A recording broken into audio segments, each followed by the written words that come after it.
Bienvenue sur des bêtiseurs. Aujourd'hui, nous allons découvrir quel est le verbe le plus court de la langue française.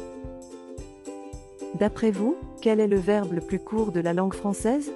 Eh oui, il vous est probablement arrivé de vous poser des questions telles que « Quel est le verbe le plus long de la langue française » ou encore « Quel est le mot le plus long de la langue française ?»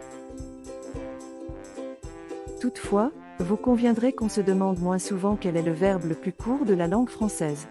D'ailleurs, pour celles et ceux qui dormaient pendant les cours de français à l'école primaire, vous trouverez la définition de verbe en regardant notre vidéo, intitulée « C'est quoi un verbe ?»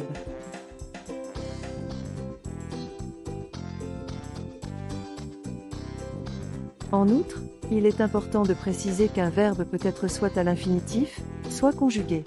Pour rappel, un verbe à l'infinitif est un verbe non conjugué.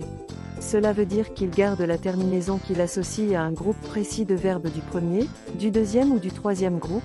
Exemple, déféquer, vomir, boire, vouloir. Un verbe conjugué est un verbe fléchi, c'est-à-dire un verbe qui n'est plus à l'infinitif. Exemple, défèque, défécon, vomit, vomissez, boit, buvait. Bon, quel est le verbe le plus court de la langue française? Le verbe le plus court de la langue française est « a ». Il s'agit du verbe avoir conjugué à la troisième personne du singulier au présent de l'indicatif, il a, elle a, on a. Notez qu'à l'infinitif il n'existe pas un verbe plus court que d'autres. En réalité, à l'infinitif les verbes les plus courts de la langue française sont les verbes composés de 4 lettres, agir, axer, dire, être, lier, lire, nier, muer, oser, ôter, puer, rire, ruer, suer, tuer, unir, user, voir.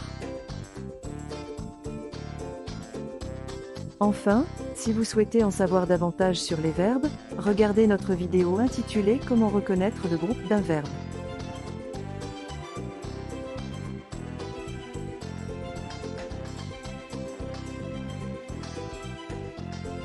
Voilà tout. À bientôt sur des bêtiseurs.